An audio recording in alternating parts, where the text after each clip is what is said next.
नमस्कार, जय जय श्री राधे। दोस्तों, कैसे हैं आप सब? उम्मीद करता हूं कि आप सभी सुखी होंगे, संपन्न होंगे, आनंद पूर्वक होंगे। दोस्तों, आज मैं जिस राशि की चर्चा करने जा रहा हूं वह राशि है मेष। और यह आपकी चंद्र राशि होनी चाहिए, यानी जो आपकी डेट ऑफ बर्थ और आपके जन्म समय के अनुसार जो राशि बनती है। मेष यदि आपकी राशि है तो आप इस भविष्य फल को सुन सकते हैं, जो कि 2025 और 2026 के मध्य तक का मैं बताने जा रहा हूं कि आपके जीवन में क्या क्या उतार चढ़ाव आएंगे। शनि, गुरु, राहु और केतु, इन चारों ग्रहों का फलादेश करने जा रहा हूं कि आपके जीवन में क्या क्या उतार चढ़ाव करने वाले हैं। तीन बड़े ग्रहों की आगे जाकर के राशि परिवर्तन होगा। सबसे पहले होगा शनिदेव का राशि परिवर्तन, जो कि अपनी कुंभ राशि से निकल करके मीन राशि में प्रवेश कर जाएंगे 28 मार्च 2025 को। दूसरे नंबर में जो राशि परिवर्तन होगा वह होगा देवगुरु बृहस्पति। तो देवगुरु बृहस्पति अपनी वर्तमान राशि वृष राशि से निकल करके मिथुन राशि में 14 मई 2025 को यह प्रवेश कर जाएंगे। और देवगुरु बृहस्पति रहते हैं 1 वर्ष तक, फिर आगे 1 वर्ष तक इनका फलादेश होगा इसी के बीच में, वीडियो के बीच में। और 2.5 वर्ष तक शनिदेव रहेंगे ये मीन राशि में। और इसके बाद जो होगा परिवर्तन वह होगा सबसे बड़े मायावी ग्रह का, राहु का। तो राहु का जो राशि परिवर्तन है यह होगा 18 मई 2025 को। यह भी अपनी वर्तमान राशि से निकल करके यह मीन राशि से कुंभ राशि में आ जाएंगे, शनि की राशि में। अब इनका व्यक्ति के जीवन में, खास करके जिनकी मेष राशि है, उनके जीवन में क्या क्या प्रभाव पड़ेगा। सबसे पहले बड़ी बात बता दूं मैं कि 28 मार्च 2025 से मेष राशि वालों के ऊपर शनि की 7.5 शुरू हो जाएगी और यह 7.5 साल तक चलती रहेगी, जिसके बीच में व्यक्ति को अपने कर्मानुसार और कुंडली के अनुसार फल को भोगना होगा। शुरुआत मैं करने जा रहा हूं। तो नमस्कार, मैं हूं एस्ट्रोलॉजर आशीष शर्मा और मेरे इस ज्योतिष चैनल एस्ट्रो 22 में आप सभी का हार्दिक अभिनंदन है, स्वागत है। दोस्तों, वीडियो बिल्कुल भी स्किप करके ना देखें, नहीं तो आपको बिल्कुल भी नहीं पता चलेगा कि मैंने क्या बातें की हैं, क्या आपके बारे में बताया है। तो यह चंद्र कुंडली पर आधारित आज का फलादेश है। सबसे पहले मैं बात करने जा रहा हूँ शनि के राशि परिवर्तन पर, फिर आगे दूसरे ग्रह की, फिर तीसरे ग्रह की, इस प्रकार से बातें करूंगा। शनिदेव 11वें भाव से निकल करके काल पुरुष कुंडली के हिसाब से 12वें भाव में अपना राशि परिवर्तन कर लेंगे 28 मार्च 2025 को। और आपके जीवन में सबसे पहले ये खर्चों को बढ़ा देंगे। खर्चे किसी प्रकार के बढ़ सकते हैं, चाहे आपका कोई वाहन खराब हो जाए, बार बार कोई इस प्रकार की प्रॉब्लम आ रही है जिसमें आपका खर्चा हो, या कोई आप विदेश यात्रा की प्रोग्राम बना रहे हैं, प्लानिंग आपकी है, तो वहाँ भी आपका खर्चा। खर्चा शब्द ऐसा है, यह किसी अच्छे काम के लिए भी हो सकता है, किसी बुरे काम के लिए भी हो सकता है। कोई चोट इत्यादि में भी पैसा लग सकता है, हॉस्पिटल में पैसा लग सकता है। ये डिपेंड है आपकी कुंडली के शनि के ऊपर।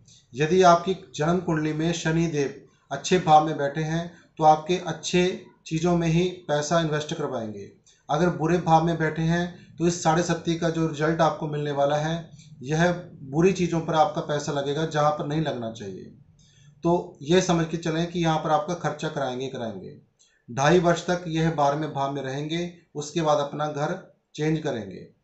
तो यहाँ से बैठ कर इनकी 3 दृष्टियाँ होती हैं दोस्तों। प्रत्येक ग्रह की अपनी एक दृष्टियाँ होती हैं जो कि उनको परमात्मा ईश्वर की तरफ से मिली हुई हैं। जिन दृष्टियों के ऊपर वह जहाँ जहाँ दृष्टि डालते हैं ग्रह, जो जो उनको भाव मिले हुए हैं, उन भावों के ऊपर उनका पूरा अधिकार होता है, उसका फल देने में वह ग्रह सक्षम होते हैं। अब शनिदेव सबसे पहले जो दृष्टि डाल रहे हैं, तीसरी दृष्टि होती है पराक्रम की। अब यहाँ से 12वें भाव में बैठ करके दूसरे भाव को देखेंगे तो दूसरा भाव होता है परिवार का, दूसरा भाव होता है वाणी का, दूसरा भाव होता है संचित धन का। तो यहाँ पर कहीं ना कहीं आपका जो संचित धन है, जो आपने जमा पूंजी की है, तो कहीं ना कहीं वह वेस्ट होने की समय ये मान के चले कि आगे आ रहा है, अगर आपके शनिदेव जन्म कुंडली में डिस्टर्ब हुए तो। दूसरी चीज़, यहाँ पर धन का वेस्ट करवाते हैं। एक चीज़ का ध्यान रखना कई लोग कहते हैं कि ऐसा कुछ नहीं होता, वैसा कुछ नहीं होता, लेकिन आपकी कुंडली भी डिपेंड करती है कि आपकी कुंडली में शनि कैसे हैं। अगर आपकी शनि, क्योंकि देखो करोड़ों लोग हैं पूरी दुनिया में, विश्व भर में, सबकी राशि मैं ये नहीं कह सकता हूँ, करोड़ों लोगों की राशि हो सकती है मेष राशि। अब उसके बाद भी जब आपका जन्म हुआ है तो आपके शनि किस प्रकार के हैं। कईयों को 7.5 में बहुत अच्छे रिजल्ट मिलते हैं, कईयों को बहुत भयंकर रिजल्ट मिलते हैं। ये डिपेंड होता है आपकी जन्म कुंडली के ऊपर कि आपकी जन्म कुंडली में ग्रह की स्थिति क्या है। 70% आपकी जन्म कुंडली का वह ग्रह देखा जाएगा जिसकी मैं बात कर रहा हूँ। और फिर ये तो मैं बात कर रहा हूँ गोचर की। गोचर का अर्थ होता है राशि के अकॉर्डिंग मैं बता रहा हूँ। तो विश्व में अनेकों लोग हैं जिनकी मेष राशि है, तो केवल आपको अपनी फोकस देना अपनी जन्म कुंडली पर, और जो मैं बातें कह रहा हूँ उनका ध्यान भी रखना है, क्योंकि 7.5 का प्रभाव तो होता ही होता है। अब दूसरे भाव में आपकी वाणी को ये डिस्टर्ब कर सकते हैं, परिवार में आपका कोई तनाव की स्थिति बन सकती है, आपका संचित धन खराब हो सकता है। इसके बाद इनकी अगली दृष्टि है सप्तम दृष्टि, जो कि छठे भाव में पड़ रही है। तो यहाँ पर रोग, ऋण और शत्रु का ये भाव होता है। तो किसी प्रकार के कष्ट से आपको बचना पड़ेगा 2.5 वर्ष तक। और सबसे बड़ी चीज यहाँ पर वाहन चलाने में सावधान रखें। जो पहले के 2.5 वर्ष होते हैं, यदि आपकी जन्म कुंडली में शनि खराब है तो 2.5 वर्ष तो बहुत बड़ी बात कह रहा हूं मैं आपको, 6 महीने के अंदर अंदर ये अपना प्रभाव दिखा देंगे। तो 6 महीने या 2.5 साल मैं ये कहना चाहता हूँ कि वाहन चलाने में सावधानी रखें। कोई भी वाहन आप चलाते हैं, चाहे कार चला रहे हैं, चाहे स्कूटरी चला रहे हैं, या कोई साइकिल भी चला रहे हैं, तो आपको बहुत ध्यान चलना पड़ेगा। और साथ साथ में शनि देव को जो है क्रोध से उनके बचना पड़ेगा और कुछ उपाय भी करने पड़ेंगे। अब यहाँ पर रोग, ऋण, शत्रु का भाव है, तो चोट इत्यादि से बच करके रहें, क्योंकि ये वाहन दुर्घटना का भी घर माना जाता है, छठा घर। तो यहाँ पर आपको कोई ना कोई रोग, कष्ट भी यहाँ पर उत्पन्न हो सकता है। या आप एक चीज़ का ध्यान रखें, 7.5 में कभी भी कर्जा ना लें, कभी भी लोन ना उठाएं कोई कार्य करने के लिए। तो आपको 28 मार्च के बाद कोई कर्जा या लोन इत्यादि आपने नहीं लेना है, जिससे आप पूरे 7.5 साल तक नहीं तो परेशान रहेंगे। इसलिए इस चीज़ से आप इस चीज़ का ध्यान रखें। तो रोग, ऋण, शत्रु का यह भाव होता है। शत्रु भी यहाँ उत्पन्न हो जाते हैं, कहाँ कहाँ से कोई शत्रु निकल जाता है, 10 साल पुरानी दुश्मनी कोई निकाल लेता है। तो इन चीज़ों से आपको बच के रहना है। अब इसके बाद जो इनकी अगली दृष्टि है वह है 10वीं दृष्टि, जो कि आपके भाग्य स्थान में पड़ रही है। तो जब भी कोई ग्रह वही स्थान में बैठा हो और भाग्य स्थान को देख रहा हो, तो यहाँ पर यह नहीं है कि वह भाग्य बदल देंगे, बल्कि आपके भाग्य में रुकावटें पैदा कर सकते हैं शनिदेव। इसलिए भाग्य भाव यानी धर्म भाव को देख रहे हैं, तो जितना आप धर्म का सहारा लेंगे, जितना आप धार्मिक बन के रहेंगे, अच्छे कर्म करेंगे, तो 7.5 से बच जाएंगे। अदरवाइज यहाँ पर व्यक्ति का मन ये हो जाता है कि मैं कहीं मंदिर नहीं जाता, कोई पूजा पाठ नहीं करता, कोई दान, कोई जप तप इत्यादि कुछ नहीं करूँगा, इस प्रकार का व्यक्ति का मन हो जाता है, क्योंकि उसको कष्ट आते हैं। कष्ट के कारण नवम भाव भी खराब हो जाता है भाग्य का।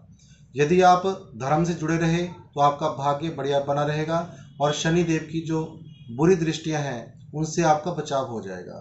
तो कुल मिलाकर के शनि का फल यहाँ पर कुछ मैं अच्छा नहीं कह सकता। अब अगली बात करूंगा राहु की। मेष राशि में ही राहु का राशि परिवर्तन, जो कि 18 मई 2025 को राहु महाराज भी अपना जो है राशि परिवर्तन कर लेंगे। यह 12वें भाव से निकल करके 11वें भाव में पहुंच जाएंगे। 11वां भाव होता है इनकम का। इनकम के सोर्स आपके अच्छे रहेंगे, आपको कहीं ना कहीं से धन आता रहेगा, आपकी जो है धन की स्थिति अच्छी रहेगी। लेकिन वहीं पर शनि देव भी कुछ ना कुछ प्रॉब्लम करते रहेंगे। राहु आपको धन देंगे, आपके इनकम में वृद्धि कर देंगे। तो शनि कहीं ना कहीं से यदि आपकी कुंडली में खराब हुए तो आपको नुकसान जरूर पहुंचाएंगे। राहु लेकिन 11वें भाव में बहुत अच्छा रिजल्ट अच्छे देते हैं।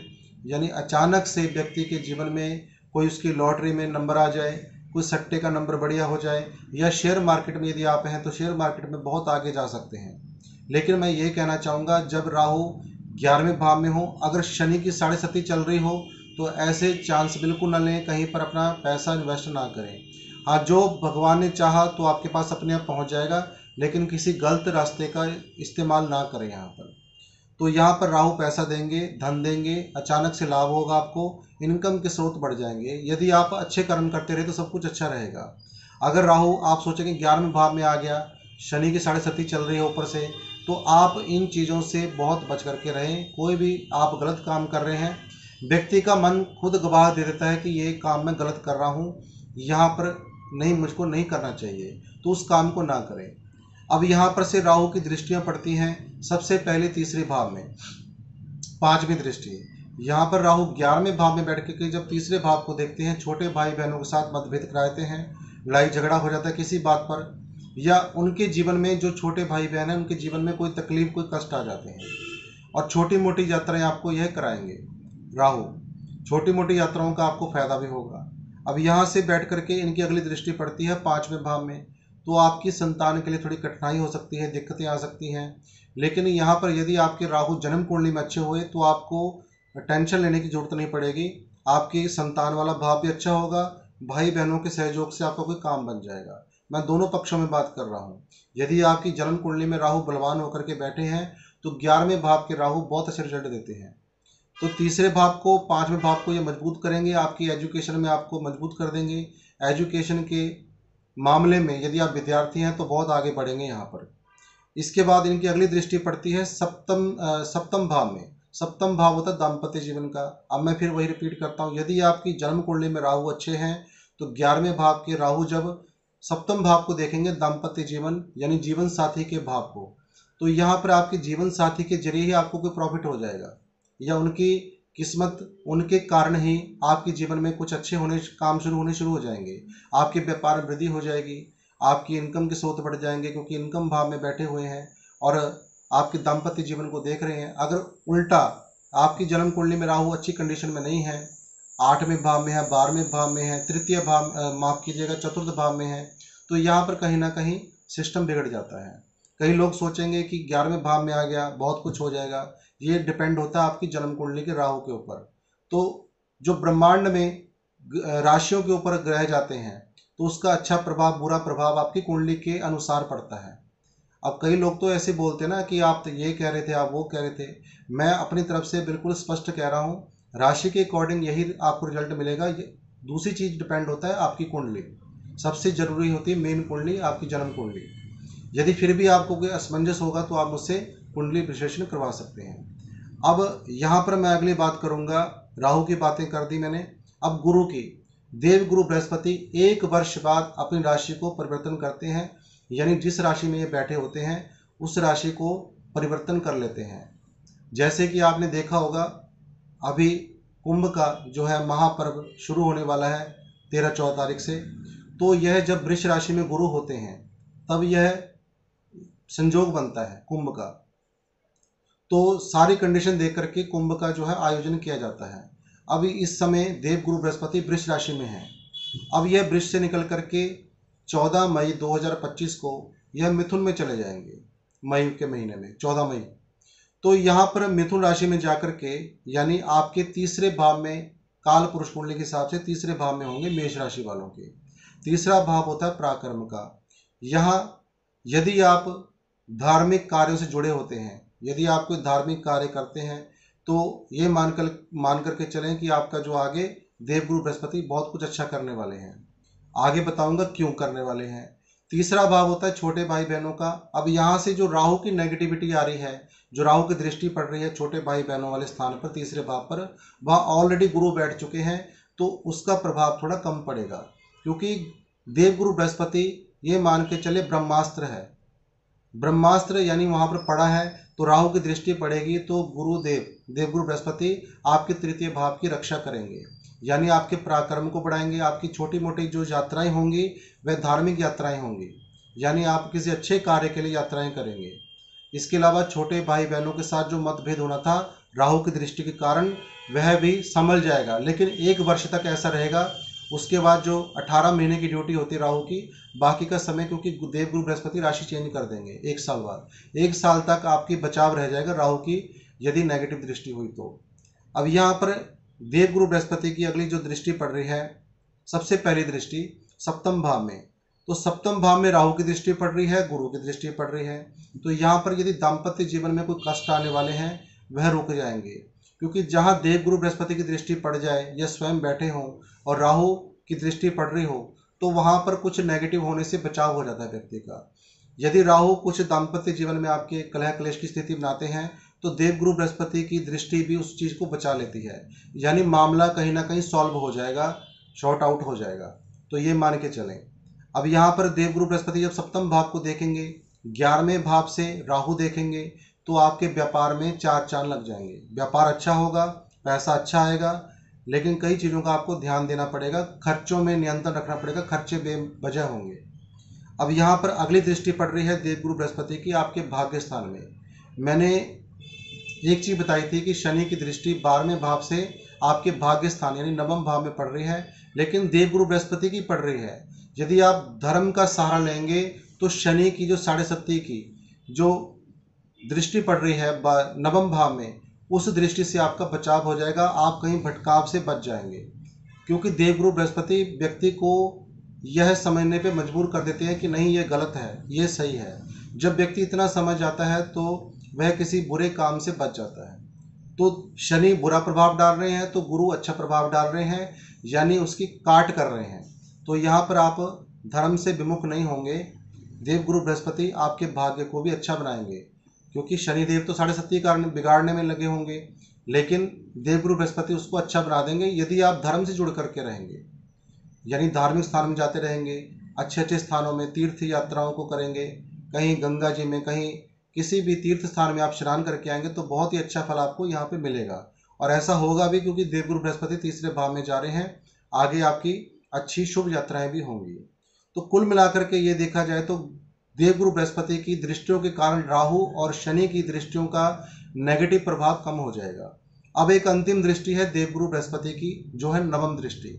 नवम दृष्टि से ये उसी भाव को देख रहे हैं जहां पर राहु बैठे हैं। तो राहु कहाँ है? आपके 11वें भाव में, इनकम वाले भाव में। अब व्यापार वाले स्थान में भी गुरु की दृष्टि है, राहु की है, इनकम वाले भाव में राहु बैठे हैं और गुरु की दृष्टि पड़ रही है। तो आपका इनकम का स्रोत बढ़िया बन जाएगा और आपका जो सप्तम भाव है ये भी बहुत अच्छा होगा, यानी व्यापार का। यदि आप व्यापारी हैं, चाहे आप नौकरी सर्विस करते हैं, उन चीज़ों की कोई दिक्कत नहीं आएगी। केवल आपको अपनी स्वयं की रक्षा करनी है। रक्षा कैसे करनी है? आपको वाहन चलाने में सावधान रखनी है।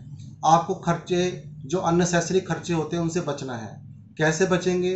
पूरी 7.5 में यदि हो सके, आपके शनि भी अच्छे नहीं हैं, राहु भी अच्छे नहीं हैं, तो नीला और काला रंग बिल्कुल अवॉइड करें, जिससे आपका बचाव हो जाएगा। और पीले रंग को धारण ज़्यादा करें, सफ़ेद रंग को धारण करें, जितने भी हल्के कलर हैं उनको ज़्यादा पहने। उससे क्या होता है, हम किसी नेगेटिव ग्रह की जो उसकी नकारात्मक ऊर्जा है उसको ऑब्जर्व नहीं करते। हमारी शरीर, हमारा ऑरा उस चीज़ को ऑब्जर्व नहीं कर पाता और हम बच जाते हैं। अगर हम उस वस्त्र को ज़्यादा पहनेंगे, उस चीज़ को ज़्यादा यूज़ करेंगे, तो उतना ही शनि और राहु की नेगेटिविटी हमें भस्म कर देगी उस चीज़ के लिए। यानी वह वाहन दुर्घटना होनी है तो होकर के ही रहेगी, अगर हम फिर भी नहीं समझे तो। क्योंकि संकेत होते हैं ये, जिस ग्रह का जो रंग है, अगर वो बहुत अच्छा चल रहा है ब्रह्मांड में, राशियों के ऊपर, तो हमें उसका कलर यूज़ कर लेना चाहिए। नहीं चल रहा, हमारे हित में नहीं है, तो उन कलर को यूज़ ना करें। सीधी सीधी सी बात है। तो दोस्तों, आज की जानकारी कैसी लगी जरूर बताएं कमेंट में। और यदि आपको आज की ये जानकारी अच्छी लगी हो तो लाइक अवश्य करें, अपने मित्रों के साथ शेयर करें, और जितने भी नए दर्शक मेरे इस चैनल में आ रहे हैं, चैनल को सब्सक्राइब करना बिल्कुल भी ना भूलें। दोस्तों, यदि आप अपनी कुंडली का विश्लेषण कराना चाहते हैं तो दिए गए नंबर पर व्हाट्सएप मैसेज करके आप परामर्श ले सकते हैं, शुल्क की जानकारी ले सकते हैं, अपॉइंटमेंट का टाइम ले सकते हैं। नमो नारायण। जय जय श्री राधे।